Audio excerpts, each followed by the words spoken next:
पुराने समय की बात है। नागलोक पर एक नागिन रानी की हुकूमत थी। उसकी प्रजा में सभी पशु पक्षी और जिन भूत खूब खुशी से जिंदगी गुजार रहे थे।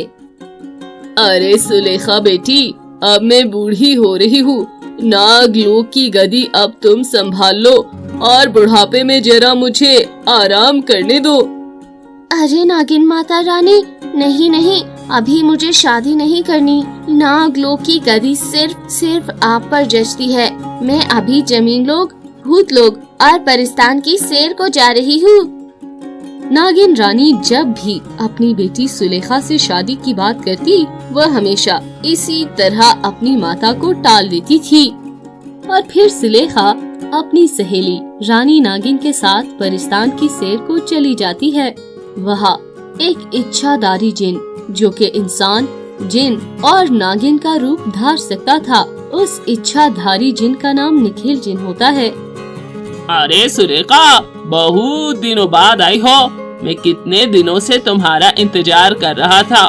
मुझे तुम्हारी बहुत याद आ रही थी। असल में निखिल जिन और सुलेखा नागिन दोनों एक दूसरे से बहुत प्यार करते थे।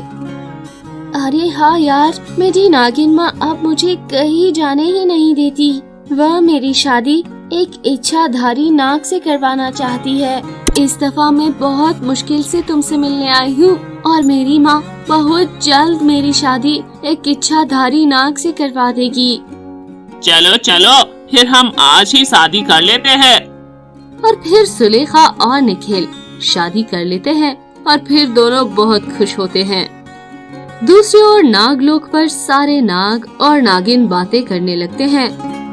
अरे अरे देखो ना, नागिन रानी तो बूढ़ी हो रही है और नागिन रानी की शक्तियाँ भी कमजोर पड़ती जा रही है। कहीं बाहर से किसी दुश्मन ने नागलोक पर हमला कर दिया तो नागलोक का क्या बनेगा। हर रोज इसी तरह की बातें सुनकर नागिन रानी अपनी कनीज को कहती है, जाओ और जाकर मेरी बेटी सुलेखा को ढूंढ कर लाओ। वह कनीज परिस्तान में जाती है और फिर वहाँ सुलेखा से मिलती है। नागिन शहजादी, तुम्हारी माँ बहुत गुस्सा है और वह तुम्हें अभी बुला रही है। चलो मेरे साथ, वरना नागिन मलका कहीं मुझे मार ना डाले। यह सुनकर सुलेखा कनीज के साथ नागलोक पर आ जाती है। बेटी देखो, अब तुम शादी कर लो और नागलोक की गद्दी संभाल लो। तुमने सुना कि नागलोक में सब नाग और नागिन कैसी बातें कर रहे हैं कि मैं कमजोर और बूढ़ी हो गई हूँ, इसलिए मैं तुम्हारी शादी कर दूं और तुम तख्त संभाल लो और नागलोक पर हुकूमत करो। माँ, मेरी बात सुनो। मैंने तो परिस्तान के इच्छाधारी जिन से शादी कर ली है। मैं अब अपने पति जिन को यहाँ लेकर आती हूँ और फिर मैं और मेरा पति नागलोक पर हुकूमत करेंगे। परिस्तान और नागलोक की आपस में गहरी दुश्मनी थी। यह सुनकर नागिन मलका कहती है, जाओ, दफा हो जाओ तुम यहाँ से और परिस्तान में जाकर रहो। यहाँ कभी नहीं आना वापस। और फिर सुलेखा परिस्तान में अपने पति के पास चली जाती है और उसे जाकर सारी बात बता देती है। निखिल अपनी नागिन पत्नी को लेकर अपने घर चला जाता है। अरे अरे माँ देखो, मैंने एक इच्छाधारी नागिन सुलेखा से शादी कर ली है। अब से ये हमारे साथ रहेंगी। निखिल, क्या तुम पागल हो गए हो? नागलोक से हमारी दुश्मनी बहुत पुरानी है। तुम नागलोक की लड़की से शादी कैसे कर सकते हो? क्या तुमने अपने पूर्वजों की इज्जत खाक में मिला दी है? माँ जी देखो, आप सुलेखा मेरी पति हैं और हम दोनों एक दूसरे से बहुत प्यार करते हैं और अब से ये हमारे घर में ही रहेंगी। हाँ। और ये कहकर निखिल सुलेखा को अपने कमरे में ले जाता है और फिर दोनों ढेरों प्यार की बातें करते हैं। और फिर निखिल की चुड़ैल माँ एक प्लान बनाती है। अगले दिन सुबह होते ही निखिल की माँ उसे बुलाती है। निखिल, अच्छा बेटा, ठीक है, तुम बेफिक्र रहो। तुम्हारी पत्नी हमारे साथ ही रहेगी और तुम दूसरे भूत लोग चले जाओ और वहाँ अपनी चुड़ैल बहन की खैर खैरियत दरियाफ्त करके आओ। ये सुनकर निखिल बहुत खुश होता है। ठीक है माँ जी, मैं जाकर अपनी बहन से मिलकर आता हूँ और आप मेरी पत्नी का ख्याल रखिएगा। और फिर निखिल सुलेखा से मिलकर दूसरे भूत लोक चला जाता है। और फिर सुलेखा की चुड़ैल सास अपने मंसूबे के मुताबिक सुलेखा को बुलाती है। सुलेखा, देखो, घर के सारे काम अब से तुम करोगी और ठीक से काम करना, वरना तो मैं तुम्हें मार डालूंगी, समझी?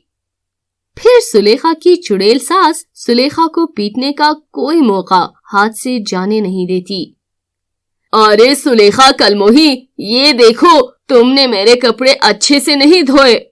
अरे कलमोही, ये क्या, तुमसे बर्तन भी अच्छे से नहीं धोए जाते, कलमोही कही की। यह कहकर वो सुलेखा को डंडे से खूब मारती है और सुलेखा रोने लगती है और अपनी नागिन रानी माँ को याद करने लगती है। सुलेखा अपनी चुड़ैल सास को कहती है, देखो सासू माँ, आप मुझ पर बहुत जुल्म कर रही हो। मैं आपको अपनी माँ समझती हूँ, आप ऐसा मत करो। मैं आपकी खूब खिदमत करती हूँ माँ जी, पर आप हर वक्त मुझे मारती रहती हो।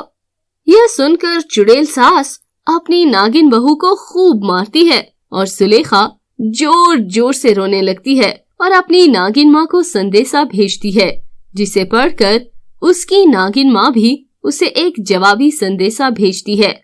और फिर नागिन माँ जवाबी संदेशे के साथ एक इच्छाधारी तलवार भेजती है और साथ में एक चिट्ठी भी होती है, जिस पर चुड़ैल सास को मारने का प्लान लिखा होता है। और फिर अगले दिन जब चुड़ैल खाना खा रही होती है तो सुलेखा नागिन उसकी गर्दन उड़ा देती है और जालिम चुड़ैल सास का खात्मा हो जाता है।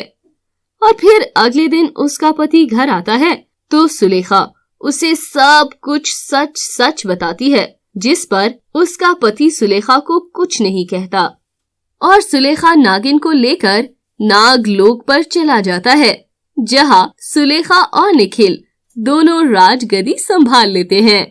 तो फ्रेंड्स, कैसी लगी आपको हमारी आज की कहानी?